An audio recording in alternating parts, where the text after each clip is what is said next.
என் வாழ்க்கையில் ஒரு 100 தடவையாவது சென்னைக்கு வந்துட்டு போயிருப்பேன். ஆனால் ஒரு தடவை கூட நிம்மதியாக வந்துட்டு போனதா சரித்திரமே இல்லை. இப்படி தான் அடித்து பிடிச்சி கடைசி நேரத்தில் வந்து சேருவேன். இன்றைக்கி அப்படி தான் வந்தேன். பக்கத்தில் நின்னவன்கிட்ட தெரியாமல் வைகை எக்ஸ்பிரஸ் எத்தனாவது பிளாட்ஃபார்ம்னு கேட்டேன்.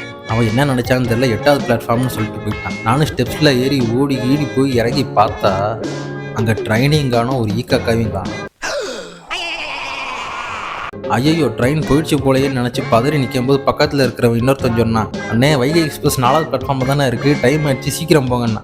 மறுபடியும் படியெல்லாம் ஏறி ஓடி போயிட்டு எக்ஸ்கலேட்டரில் இறங்கி பார்த்ததுக்கப்புறம் தான் கொஞ்சம் நிம்மதியாக இருந்தது. வைகை எக்ஸ்பிரஸ் கிளம்புறதுக்கு ரெடியாக நின்றுட்டு இருந்துச்சு. அதுக்கப்புறம் மாஸ்டர் படத்தில் வர தளபதி மாதிரி ஓடி போய் கடைசி நேரத்தில் ட்ரெயினில் ஏறிட்டேன் ஒரு வழியாக. ஏறினதுக்கப்புறம் ஒரே ஆச்சரியம், அன்ரிசர்வேஷன் காலியாக இருக்குது. நல்ல வேலை, ஏன் நல்ல நேரம் எனக்கு ஜன்னல் சீட்டே கிடச்சிது. பஸ்ஸாக இருந்தாலும் சரி, ட்ரெயினாக இருந்தாலும் சரி, எப்பயுமே என் பக்கத்தில் உட்காந்துருக்கிற பேசஞ்சரை பார்த்தீங்கன்னா ஃபுல்லாக சரக்கு அடிச்சுட்டு செம்ம போதையில் தான் வந்து உட்காருவாங்க. இந்த தடவை என் பக்கத்தில் ஒரு ஃபேமிலி உட்காந்ததுனால நான் தப்பிச்சேன், நிம்மதியாகவும் ட்ராவல் பண்ணேன்.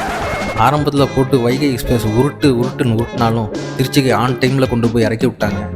நானும் ஹாப்பியாக வீட்டுக்கு போயிட்டேன்.